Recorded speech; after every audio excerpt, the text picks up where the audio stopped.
આકાશવાણી ભુજ સમાચાર તોફિક સમા વાંચે છે। નમસ્કાર। પ્રધાનમંત્રી નરેન્દ્ર મોદી આજે સાયપ્રસ, કેનેડા અને ક્રોએશિયાની 5 દિવસની મુલાકાત માટે રવાના થશે। મુલાકાતના પ્રથમ તબક્કામાં શ્રી મોદી રાષ્ટ્રપતિ નિકોસ ક્રિસ્ટોડોલિસના આમંત્રણ પર સાયપ્રસ પહોંચશે। અત્રે ઉલ્લેખનીય છે કે 2 દાયકામાં ભારતીય પ્રધાનમંત્રીની સાયપ્રસની આ પ્રથમ મુલાકાત હશે। નાગરિક ઉડ્ડયન મંત્રી કે રામમોહન નાયડુએ જણાવ્યું હતું કે નાગરિક ઉડ્ડયન મહાનિર્દેશાલયે ભારતીય વિમાન કાફલામાં 34 બોઈંગ 787 વિમાનોનું વિસ્તૃત નિરીક્ષણ કરવાનો આદેશ આપ્યો છે। આમાંથી 8 વિમાનોનું તાત્કાલિક નિરીક્ષણ કરવામાં આવ્યું છે।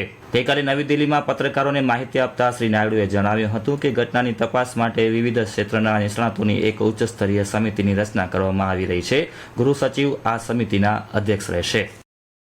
ગૃહ રાજ્યમંત્રી હર્ષ સંઘવીએ ગઈકાલે અમદાવાદ વિમાન દુર્ઘટના સ્થળની મુલાકાત લીધી હતી। આ અગાઉ ગાંધીનગરમાં ન્યાય સહાયક વિજ્ઞાન પ્રયોગશાળા FSL અને રાષ્ટ્રીય ન્યાય સહાયક વિજ્ઞાન વિશ્વવિદ્યાલયની પણ મુલાકાત લીધી હતી। તેમણે DNA પરીક્ષણની કામગીરીની સમીક્ષા કરી હતી। આરોગ્ય મંત્રી ઋષિકેશ પટેલે ગઈકાલે અમદાવાદ સિવિલ હોસ્પિટલમાં સમીક્ષા બેઠક યોજી હતી અને પરિસ્થિતિનો તાગ મેળવ્યો હતો। મંત્રીએ કોલ્ડ સ્ટોરેજ રૂમની પણ મુલાકાત લીધી હતી, જ્યાં મૃતદેહો રાખવામાં આવ્યા છે। દરમિયાન અમદાવાદ સિવિલ હોસ્પિટલમાં DNA મેચિંગની પ્રક્રિયા ચાલી રહી છે। સિવિલ હોસ્પિટલના અધિકારીઓએ DNA નમૂનાઓના આધારે અત્યાર સુધીમાં 9 પીડિતોની ઓળખ કરી છે। અમદાવાદ વિમાન દુર્ઘટનાના મૃતકોના પાર્થિવ દેહની સોંપણી અંગેની મહત્વપૂર્ણ નિર્ણય લેવાયો છે। પાર્થિવ દેહને ઘર સુધી બાય રોડ પહોંચાડવા માટે સરકારી તંત્ર દ્વારા નિઃશુલ્ક એમ્બ્યુલન્સની વ્યવસ્થા કરવામાં આવી છે। સિવિલ હોસ્પિટલના સુપ્રિન્ટેન્ડન્ટ ડોક્ટર રાકેશ જોશીએ જણાવ્યું કે મૃતદેહ સ્વીકારવા આવતા સ્વજનોએ પોતાની અને મૃતકની ઓળખ માટે દસ્તાવેજો સાથે લાવવા જરૂરી છે। જે પરિજનો પાર્થિવ દેહને અન્ય રાજ્ય કે દેશમાં હવાઈ માર્ગે લઈ જવા માંગતા હોય તેમને એર ઇન્ડિયા દ્વારા સંપૂર્ણ મદદ કરવામાં આવશે। DNAની કામગીરી પૂર્ણ થયા બાદ ગુજરાતના પૂર્વ મુખ્યમંત્રી સ્વર્ગીય વિજય રૂપાણીના પાર્થિવ દેહને રાજકોટ ખાતે લઈ જવામાં આવશે।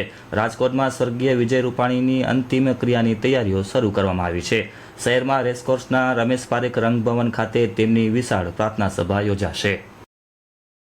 મેડિકલ પ્રવેશ પરીક્ષા નીટ UG 2025ના પરિણામો ગઈકાલે જાહેર કરવામાં આવ્યા છે। સ્કોરકાર્ડ પરીક્ષાની સત્તાવાર વેબસાઇટ nta.nic.in પર ઉપલબ્ધ છે। ઉમેદવારો તેમના સ્કોરકાર્ડ ડાઉનલોડ કરી શકે છે અને સત્તાવાર વેબસાઇટ દ્વારા મેરિટ લિસ્ટ પણ ચકાસી શકે છે। અત્રે ઉલ્લેખનીય છે કે આ પરીક્ષા MBBS, BDS, BAMS, BSMS, BUMS અને BHMS જેવા તબીબી સ્નાતક અભ્યાસમાં પ્રવેશ માટે લેવામાં આવી હતી।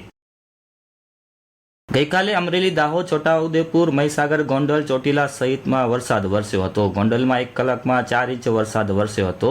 રાજકોટ શહેરમાં ગઈકાલે સાંજના સમયે વાતાવરણમાં એકાએક મોટો પલટો આવ્યો હતો અને ભારે પવન સાથે વરસાદ વરસ્યો હતો। આજે અને આવતીકાલે કચ્છમાં વરસાદનું ઓરેન્જ એલર્ટ જાહેર કરાયું છે, જ્યારે તારીખ 17, 18 અને 19 જૂન દરમિયાન કચ્છમાં વરસાદનું યલો એલર્ટ હવામાન વિભાગ દ્વારા જાહેર કરાયું છે। દરમિયાન પૂર્વ કચ્છના રાપર તાલુકાના ગ્રામ્ય વિસ્તાર, નંદાસર, સેલારી, જેસડા, ખેંગારપર વિસ્તારમાં ભારે પવન સાથે મોડી રાત્રે વરસાદનું આગમન થયું હતું।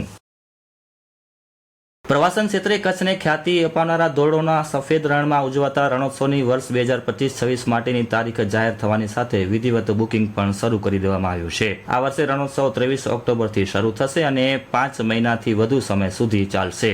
આ વખતે રણોત્સવનું સમાપન 4 માર્ચના થશે। અત્રે ઉલ્લેખનીય છે કે 2 વર્ષમાં 13,72,000 પ્રવાસીઓએ રણોત્સવની મુલાકાત લીધી અને સફેદ રણનું સૌંદર્ય માણ્યું હતું। ગાંધીધામ જોધપુર એક્સપ્રેસમાં ગઈકાલથી વધારાના 6 કોચ ઉમેરવામાં આવ્યા છે। મુસાફરોની સુવિધાને ધ્યાનમાં રાખીને રેલવે પ્રશાસન દ્વારા નિર્ણય લેવામાં આવ્યો હતો। તો મુસાફરોને ટ્રેનના સમય અને અન્ય વિગતો માટે રેલવે વિભાગની વેબસાઇટ www.inquiry.indianrailway.gov.in ની મુલાકાત લેવા અનુરોધ કરાયો છે।